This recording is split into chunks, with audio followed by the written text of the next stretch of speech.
একের পর এক চুরিকাণ্ড ঘটিয়ে আসছে চোরের দল। ধর্মনগরে এইবার চোরের দল রক্ষা করল না তৃতীয় লিঙ্গের মানুষদেরকে। শনিবার কান্নায় ভেঙে পড়লেন তৃতীয় লিঙ্গের মাধবী দাস। ওনার ঘরের মোবাইল থেকে কোনো কিছু বাদ যায়নি, সব নিয়ে গেছে চোরের দল। ঘটনায় জানা যায়, মাধবী দাস যাদের অন্যের উপরে জীবনযাপন, উনি একটি বাড়ি বানিয়েছেন ধর্মনগর রেলগেট সংলগ্ন সিগন্যাল বস্তিতে। গতকাল তার ঘরে চোরের দল হানা দিয়েছে। এই খবর পেয়ে উনি আগরতলা থেকে ট্রেনে 2টো নাগাদ ধর্মনগরে আসেন।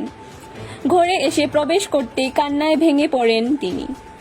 কয়েকদিনের জন্য মাধবী দাস আগরতলা গিয়েছিলেন, কিন্তু খবর আসে তার ঘরে চোরের দল হানা দিয়েছে। তার ঘরে যা যা রয়েছে সর্বোচ্চ তোলপাড় করে, এমনকি মোবাইল, অলংকার সর্বস্ব নিয়ে গেছে চোরের দল।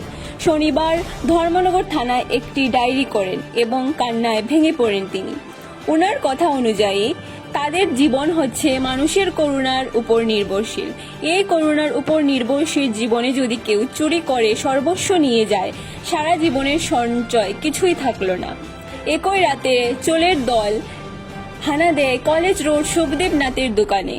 সেখানে টিন কেটে দোকানের ভিতর প্রবেশ করে মূলত নগদ তার কাছে 60 থেকে 70,000 টাকার মতো ছিল, সেই টাকা নিয়ে পালায়।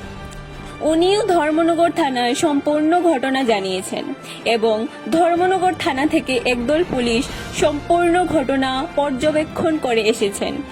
এখন দেখার বিষয়, পুলিশ কত তাড়াতাড়ি এই চোরের দলকে জালে তুলতে পারে। Bureau report, Dharmanagar news online. নমস্কার স্যার, আমার বাড়ি সিগন্যাল বস্তি রেলের জায়গা। আমি হিজরা কিন্না, আমার নাম মাধবী দাস। আমার ঘর শুরু হয়েছে, আমি আগরতলা আসলাম স্যার। ওখানে আইয়া দেখে আমার ঘরের আলমারি সালমারি ভাঙ্গা স্যার, সব নিয়ে গেছে। আমার সোনা গয়না টাকা পয়সা আছে, চাল কাপড় সব নিয়ে গেছে স্যার। আমার কিচ্ছু রয়েছে না স্যার। আমার ঘরে কাজের বেটি আসছিল, এই বেটি আমার ফোন করছে। আমি আগরতলা তো কালকে রাত্রে 2টার ট্রেন আইছি, দিনের 2টার ট্রেন আইছি। স্যার আমি এইসব দৃশ্য দেখছি। আমি তা নিয়ে বাবাই আছে, বাবাইরে নিয়ে আমি আমার ঘরে ঢুকছি। আমি নাহলে আর আগে ঢুকছি না স্যার। এখন আমার ঘরে এলোমেলো রয়েছে স্যার। আপনারা যদি দেখেন তারপর আমার ঘরে ধরুন, নাহলে ধরতাম না। নমস্কার। আপনি কি আজকে আইছেন? আমি কালকে আইছি স্যার, 2টার ট্রেনে। আচ্ছা, আইয়া দেখতে পাচ্ছেন? দেখছি স্যার, আমার এইসব এলোমেলো, আমি তো খান্দা নাই স্যার।